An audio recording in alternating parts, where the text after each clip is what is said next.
Hello, it is Ryan, and I was on a flight the other day playing one of my favorite social spin slot games on ChumbaCasino.com. I looked over at the person sitting next to me, and you know what they were doing? They were also playing Chumba Casino. Coincidence? I think not. Everybody's loving having fun with it. Chumba Casino is home to hundreds of casino-style games that you can play for free anytime, anywhere, even at 30,000 feet. So sign up now at ChumbaCasino.com to claim your free welcome bonus. That's ChumbaCasino.com and live the Chumba life. No purchase necessary. VGW. Void where prohibited by law. See terms and conditions. 18+.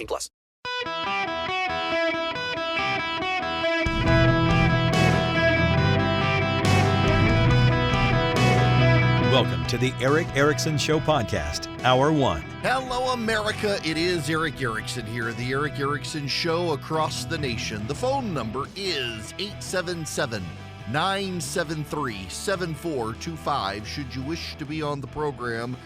This just happened. I've got to... I got to play this for you. It literally just happened a few minutes ago.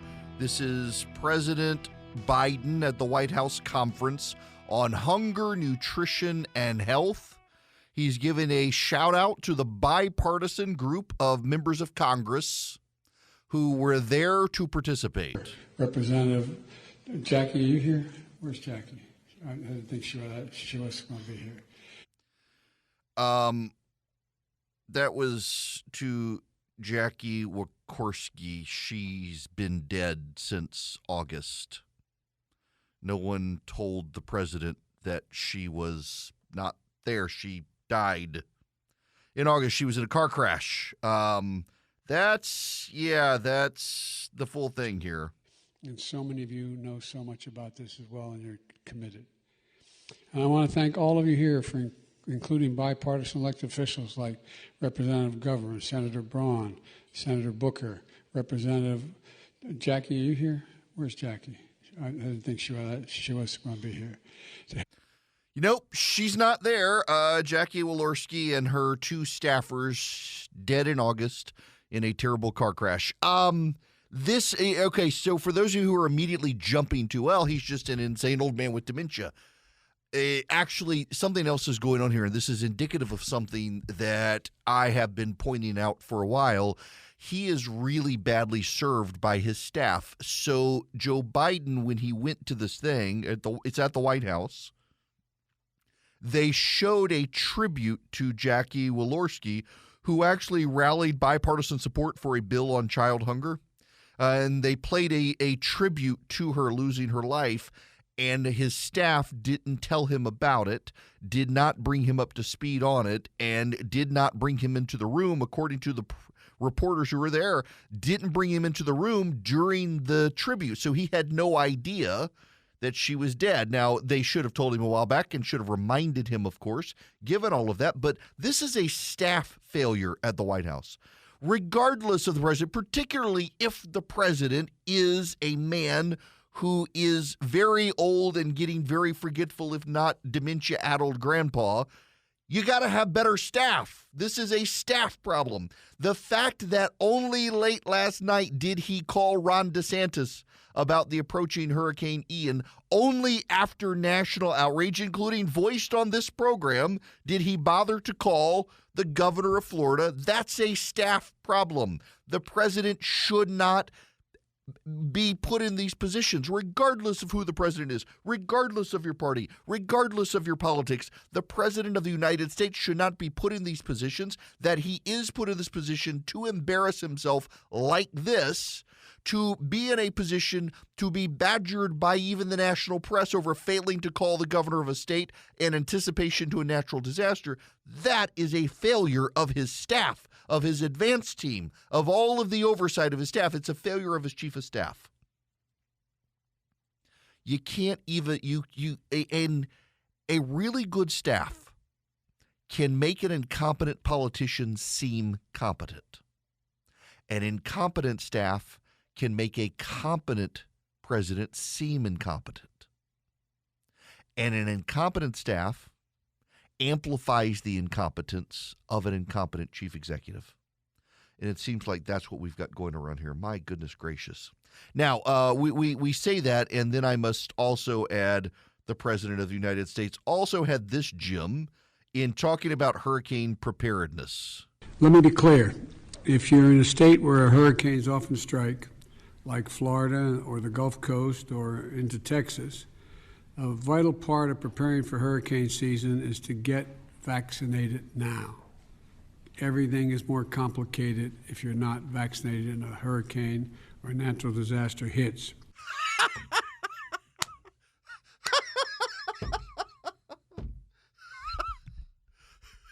I'm sorry, having grown up in a part of this country that regularly experiences hurricanes, I don't remember anyone saying, have you gotten vaccinated? That hurricane's going to pass you by if you've gotten vaccinated. That hurricane's going to see you and say, no, sirree, Bob, can't blow his house down. He got the mRNA vaccine. Oh, my God. Again, this is a staff-level issue. Who gave him these remarks?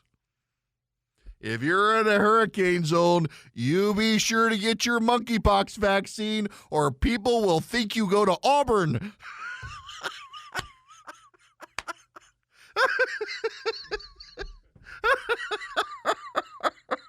Oh, my gosh. Oh, how do they do this to this man? Why do they do this? Grandpa Dementia's already got enough problems, and now they're out there. Get your COVID vaccine, get your monkeypox vaccine, get your polio vaccine. That hurricane won't touch you if you get your vaccine. Let me be clear. If you're in a state where hurricanes often strike, like Florida or the Gulf Coast or into Texas, a vital part of preparing for hurricane season is to get vaccinated now. Somebody replied to us and said, Mr. President, if I hang a mask over my door frame, will the hurricane pass me by?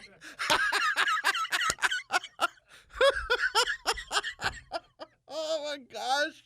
They just set this guy up for this. Oh, okay. We got to move on from dumb things presidents say, but holy cow, that's, and y'all, my frustration, we can laugh about the president on this, but this is a reflection of his staff and the preparedness of his staff, the cult-like nature of his staff. But it's not just him.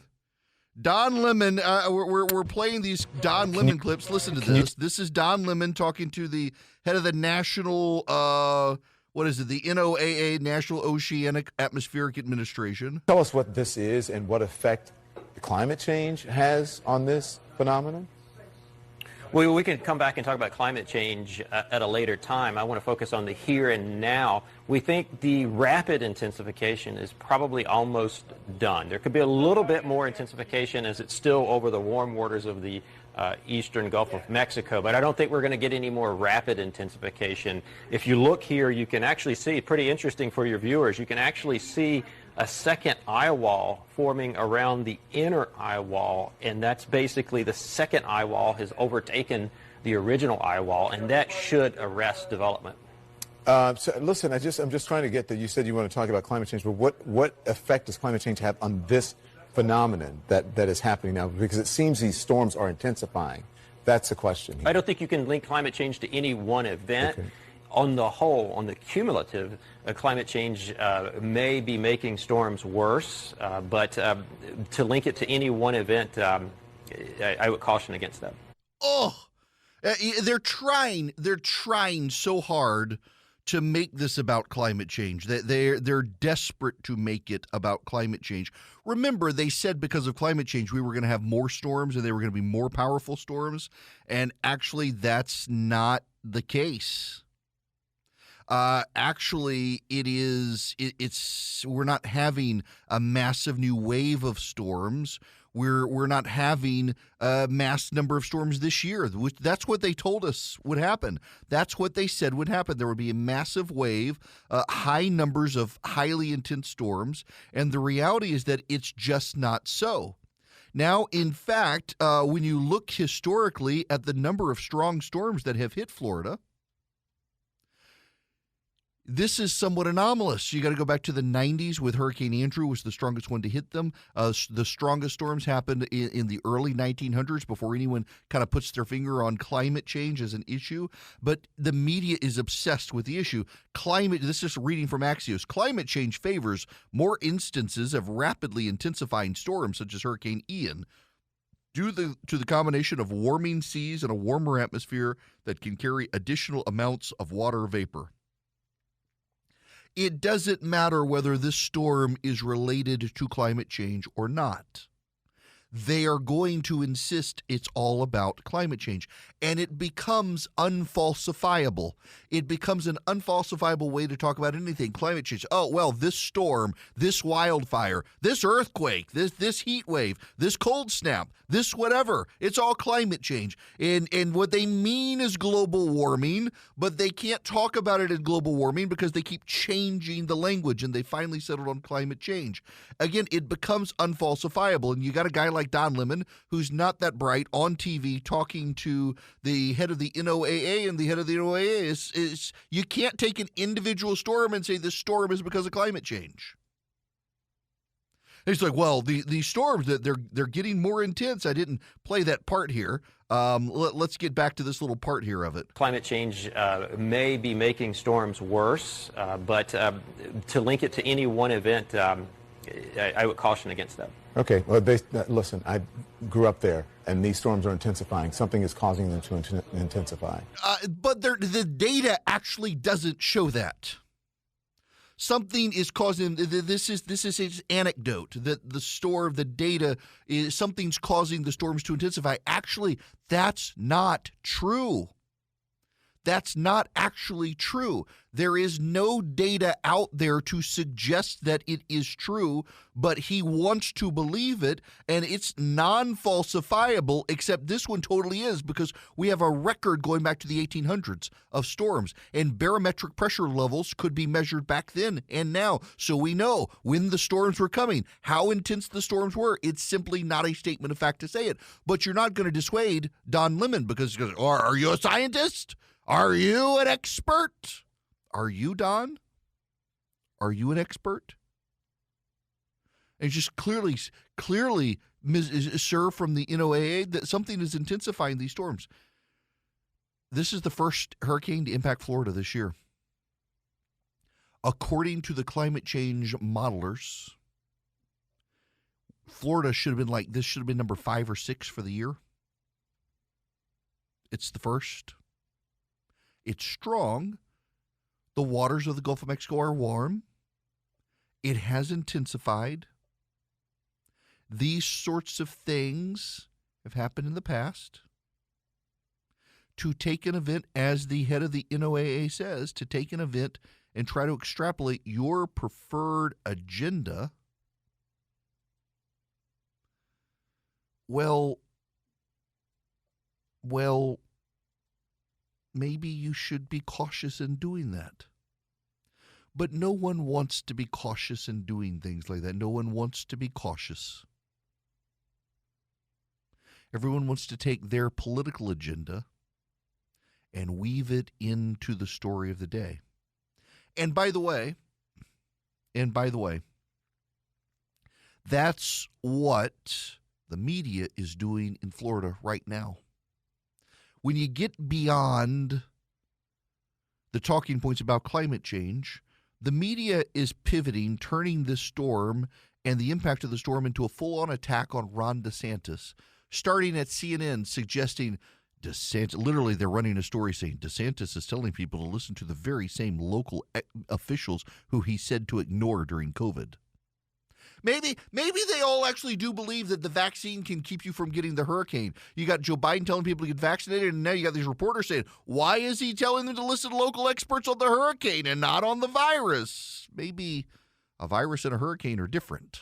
Everybody asked me about Boll and Branch sheets. I actually put up a picture the other day. We got some at our house because we order from them. We actually are customers. They're like, oh my gosh, are they really that good? Yes, they get softer every single time you wash them. I mean, they use 100% organic cotton threads. They're super soft. You get such a good sleep. They have just the great weight to them. Like I had a pair of sheets we actually threw away when we replaced them with Boll and Branch, where they were just like too light and also not very soft. The Boll and Branch, they're perfect. The drape across your body when you sleep, absolutely perfect. Boll and Branch uses the highest quality threads on earth for superior softness, for a better night's sleep. They've got over 10,000 stellar reviews. Their signature sheets come in 9 neutral colors in all sizes from twin to California King. You will feel the difference. And they're 100% free from toxins, no pesticides, no formaldehyde, no harsh chemicals. Get 15% off your first set of sheets when you use promo code ERIC, E-R-I-C-K, at bollandbranch.com. That's Boll and Branch, B-O-L-L-A-N-D branch.com. The promo code is ERIC, E-R-I-C-K. Greetings, welcome. It is Eric Erickson here. I have a modicum of good news. The Dow Jones is up 400 points, NASDAQ up 153, S&P 500 up 55. Probably not necessarily in reaction to the hurricane, but everybody deciding that, hey, stocks have gone down so much I can get back in or something. We'll see. Before I get into the Ron DeSantis stuff, I gotta get back to this. On Joe Biden. I feel just miserably bad about the whole thing for the family of Jackie Walorski, who was the congresswoman. If you didn't hear, Joe Biden at an event a short time ago at the White House wanted to know where Jackie was. He was giving people shout-outs from the stage. And said, and Representative Jackie, where's Jackie? Where's Jackie? Jackie's dead. Jackie's been dead for more than a month. Jackie, the congresswoman, was killed in a car crash with 2 of her aides. I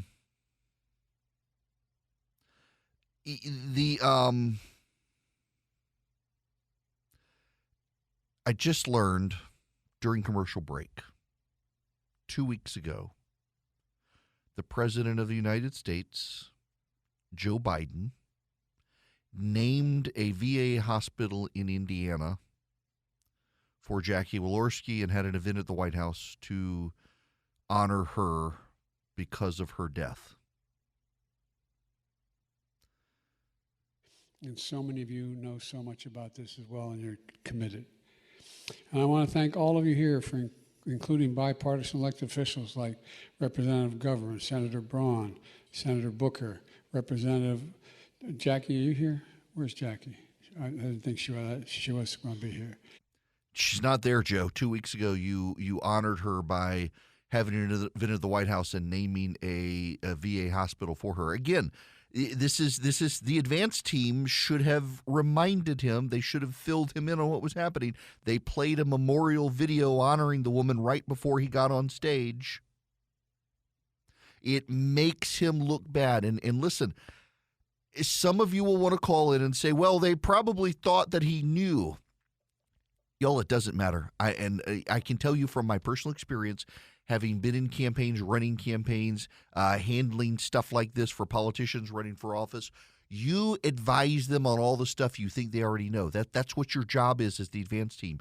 You fill them in on every detail. What has happened at the event, what was happening right before you came on stage, reminder that one of the people died, remind him that 2 weeks ago you signed legislation because he's 80 years old and forgetful. You do this as part of the advance team. You just do this as part of the advance team. This is worse than the old Biden gaffe. Remember this old Biden gaffe? Can I get it played without an ad? Yes, this is from The Blaze. A buddy of mine just sent it to me. It reminded him of this. I totally forgot about this one. This is Biden's last big gaffe on stage. And I also am told that Chuck Graham, state senator, is here. Chuck, stand up. Chuck, let him see you. Oh, God love you. What am I talking about? I tell you what, you're making everybody else stand up, though, pal. Chuck was in a wheelchair. Biden is literally looking at Chuck, say, Chuck, stand up, Chuck. He's in a wheelchair, Joe Biden. This is worse than that. Jackie, where's Jackie? I guess Jackie's not here. No, sir, she's not there. She's dead. Oh, it's just horrible. Wow. Oh, this again. Y'all can say this is grandpa dementia. I get that. I'm sympathetic to it. But this is a staff problem. This is readily identifiable as an advance team problem. You don't do that as the advance team. You take away all the uncertainty of the event. And they clearly didn't do that. We will send this clip out, I'm sure. If you want to see it, you should subscribe to the daily email. Text the word data to 33777. Text the word data to 33777, and you'll get a link back. You can subscribe and get it. By the way, I am sending out the Nashville hot fried chicken sandwich in just a little while. If you want to get it, text the word recipe to 33777, recipe singular.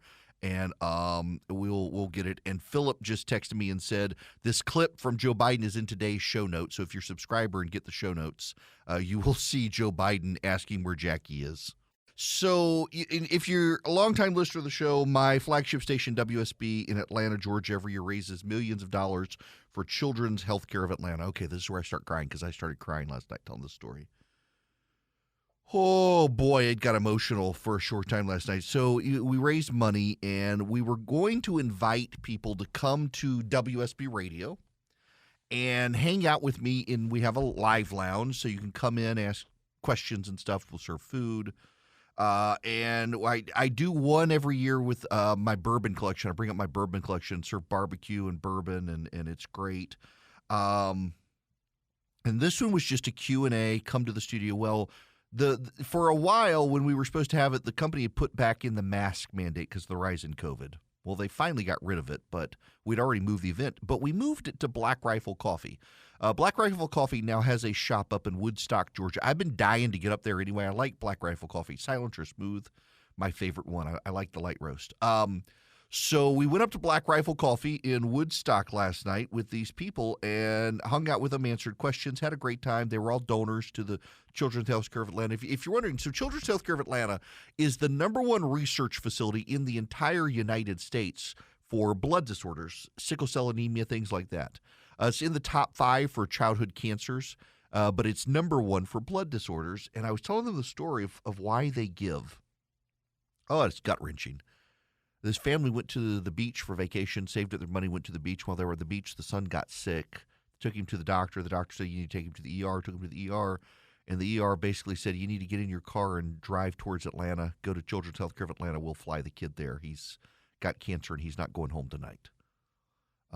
45 days he was in the hospital, 45 days. They got there and he did not leave for 45 days. And so the money that people give every year to Children's Healthcare of Atlanta goes to fund the ability to house the families, the ability to provide toys and games and distractions, and the ability to provide youth counselors to be on staff to help the kids and integrate them into Children's Healthcare of Atlanta. Medical bills, government grants stuff don't pay for stuff like that. It's donations that pay for that to improve the quality of life of a kid fighting cancer. And it's such an emotional story. I interviewed the family this past year. It was just gut-wrenching. They were so stoic, but it was an emotional. I was with my friend Clark Howard, and so we had these people there last night recounting that story, trying not to cry. It was very emotional. And but the reason it's relevant to where I'm going with DeSantis and the hurricane is I looked, and in the worst-case scenario of Atlanta traffic,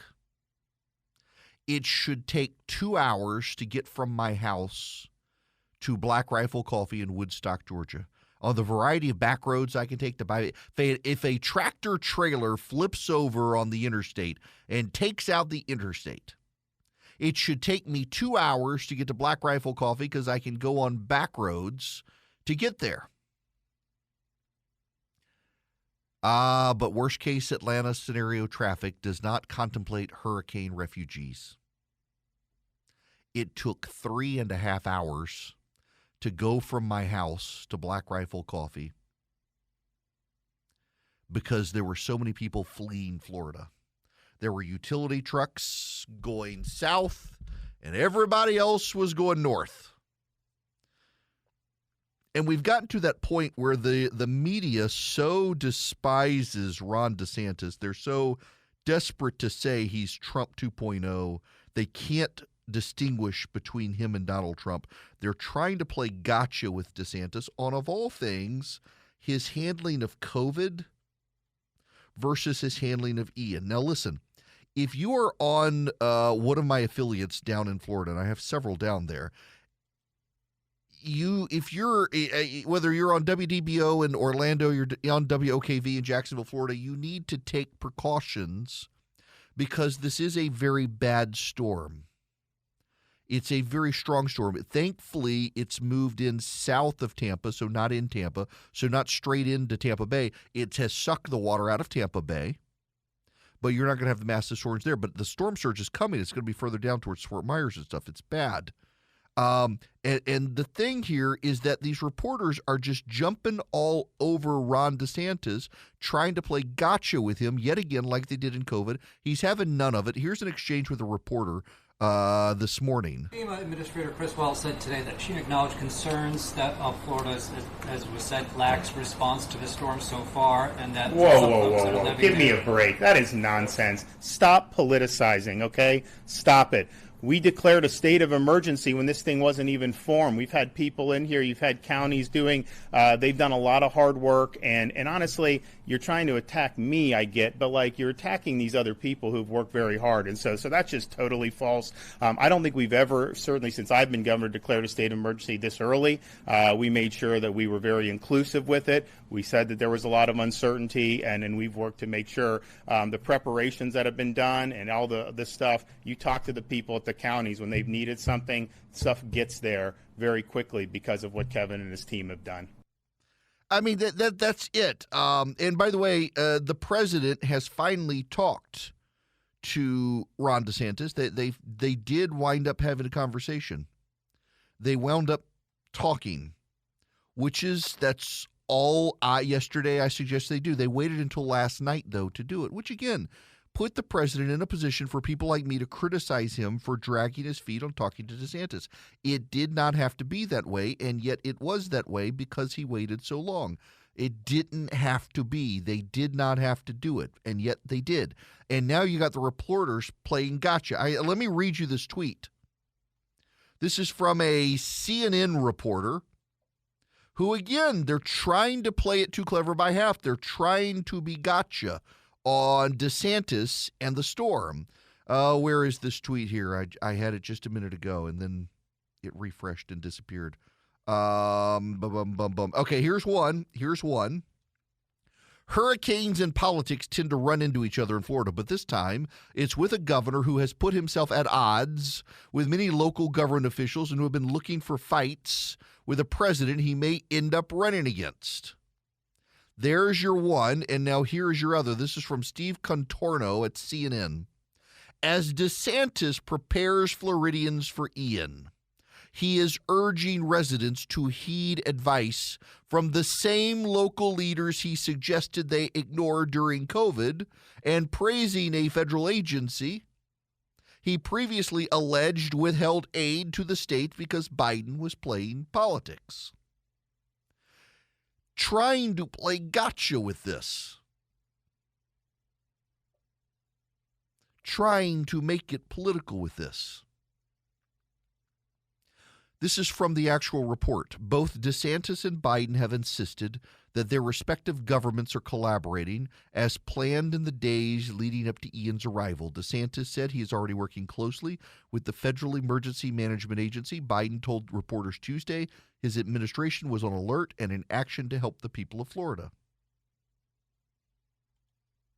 DeSantis knows better than most how storms can affect the political winds in Florida.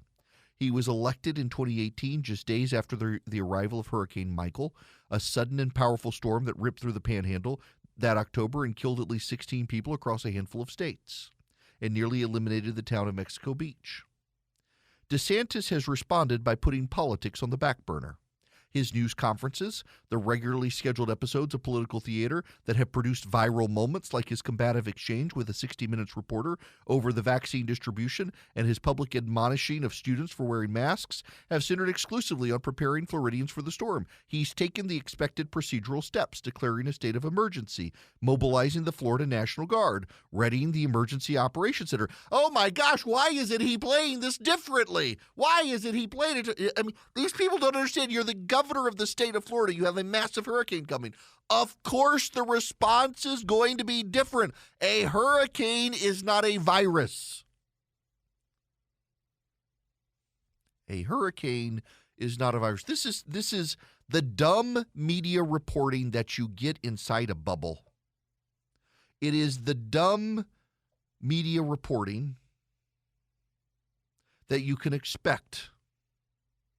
He used to be at the Tampa Bay Times, this guy, Steve Corno, so of course he's probably biased against DeSantis to begin with, given their relationship. I'm kind of stunned by the media trying to make a partisan point here. They can't help themselves. They've got to make it about politics and the clashing of the two. They've got to find an angle in there that makes it about politics. It's like the media is obsessed with the politics of it. It's like the media is obsessed with the gotcha here. It's such a bizarre thing. It's such a bizarre situation to have the American media so politicized now and so partisan, they can't just cover the hurricane and DeSantis' response. They have to compare it to his COVID response, a completely separate thing. They can't nuance. They don't want to nuance. And it's not surprising to me. The media definitely at this point is playing aside. DeSantis right now is the governor of a major state facing a very powerful hurricane. And this hurricane is going to bring serious destruction to parts of Florida. The hurricane is going to probably destroy a lot of homes and take some lives. And I'm not talking about the stupid people in the water right now. I'm not talking about the stupid people at the beach. There are right now in Fort Myers, as the storm is rolling ashore, some seriously stupid people who are out there in the riptides jumping waves. I just saw the video of it again. It's mind-numbing to me that these people do this. Where are your parents, idiots? Maybe these are college kids and they're going to go home in body bags. But we used to, in this day and age, kind of understand intuitively that presidents are partisans, but they're also leaders. Governors are partisans, but they're also leaders. And there are times where you can be partisan, and there are times you must also lead. And now the stories that the media likes to cover are the pivots. Oh, he's not being the partisan now. I guess he wasn't really serious with this other thing, and he's trying to be serious now. How can we believe him now? We used to, as a people, have this general understanding that you got to be a little graceful to the leadership in this country as they make their pivots between partisans and not. And there is this growing belief in this country, like if I play Joe Biden, people on the right never want to hear him, even if it's something good, if it's something nice, if he's done something good, if he's done something nice. People on the right, they don't want to believe him, acknowledge him, or even hear his voice. If it's Donald Trump doing the same thing, people on the left don't want to hear him, believe him, acknowledge he's doing something good. And part of that is the way the media now covers these people. They train us into their cynicism, where we no longer have the ability to recognize, okay, he's made this pivot into having to be the head of state, not just the head of a political party. And we've lost the ability as a people to do that. We've lost the ability to compliment the other side when they do something good. Or if we do compliment, then we have to say, well, I hate everything about this SOB, but this one time a stop clock gets it right twice. You can't just say, good job. And the media angling and the media partisanship has something to do with that. Now, I need to tell you about Patriot Mobile before I get out of here because they're helping a lot of you out there advance the fight for conservatives. We're going to get into polling when we come back because the generic ballot, as I told you, would happen by the time we got to October. It has shifted back to Republicans in the lead. And Patriot Mobile is out on the ground helping conservatives around the country get elected. If you want to be a part of Patriot Mobile, take your cell phone service to them. Get guaranteed great service on the same towers everybody else uses. You go to patriotmobile.com, patriotmobile.com. /Eric, patriotmobile.com/Eric. You can move your service over there, get free activation with my name. You get guaranteed great service. You can bring your own phone number over there, get a new phone number from them, your existing or a new one. You can also call them 972-PATRIOT, 972-PATRIOT. Tell them I sent you. You get free activation. You get great discounts. They want to work with you. They are not woke. They are not woke. They are good cell phone providers with guaranteed great service. And they share your values, and they give a portion of their profits to the conservative movement. What more could you ask for in a company? PatriotMobile.com/ERICK. A buddy of mine texted me and said, what frightens me is what happens if the advance team did tell Joe Biden, and he still forgot. Yeah, that's true. That is true. Yeah, that's an issue. Well, now I've got to get to the "see I told you so" moment of the program. The Republicans have returned to the lead in the generic ballot. Told y'all that was going to happen. Democrats were a little bit comforted because Ann Selzer put out her poll. Ann Selzer is a brilliant Iowa pollster. The problem, though, is that Ann Selzer is great in Iowa. She hasn't had a national track record that's been great. And she only polled 563 likely voters. She has the Democrats up 4 with 563 likely voters. The Politico Morning Consult with 2005 registered voters has the Democrats up 2. The Economist YouGov poll, which just last week had the Democrats up several points, has now had a 5-point swing to the Republicans, and the Republicans are up 1 with 1,054 likely voters. With 1,954 likely voters, CBS has the Republicans up 1. And with the ABC News Washington Post poll of 1,000 likely voters, the GOP is up 5. Emerson College with 1,368 likely voters has a tie. And Rasmussen with 2,500 likely voters has Republicans up 2. As the pollsters shift to a likely voter model, you have the shift happening in the GOP exactly as I told you guys it was going to happen. And as more pollsters begin to move their modeling in October to likely voters, you're going to continue to see this. And I go back to that snippet from ABC News. They totally buried it. What I find really notable here is, by and large, they didn't even want to mention it in their write-up. Among those living in congressional districts rated as competitive, registered voters favor Republican candidates 55-34. Nearly as big as the Republican lead in solid GOP districts, which is a 24-point lead for the GOP. For swing voters in swing districts, independent voters, it is Republicans are up 21. In Democratic districts, Democrats are up 35, which is to be expected. And this is why with national polls, you need to understand with national polls, they just do a broad scattershot poll around the nation of a couple thousand people. But you could have half the people in New York and California. And if they lean to the Democrats, when you skew it, you can get a polling that shows Democrats doing better. Even if you get independent voters in those areas, they tend to lean Democrat in Democratic areas. Independent voters in Republican areas tend to lean Republican, even if they consider themselves independent. So you can mess up the polling based on the national approach to the polls. When you look at likely voters in swing districts, what's telling from the CBS Battleground poll, from the ABC poll, and now from this new poll from YouGov, looking at likely voters, Republicans tend to be doing well. Now, if they don't show up, if they get cocky, the Democrats still win, so you still got to go vote. But if the election were held today it appears voters would go GOP. Now, when we come back, we got to switch gears. Can we talk about how Donald Trump was right about something? Yes, he was, and the media's having a meltdown over him being right about something. Hello, it is Ryan, and we could all use an extra bright spot in our day, couldn't we? Just to make up for things like sitting in traffic, doing the dishes, counting your steps, all the mundane stuff. That is why I'm such a big fan of Chumba Casino. Chumba Casino has all your favorite social casino-style games that you can play for free anytime, anywhere with daily bonuses. That should brighten your day a little. Actually, a lot. So sign up now at ChumbaCasino.com. That's ChumbaCasino.com. No purchase necessary. VGW Group. Void where prohibited by law. See terms and conditions. 18+.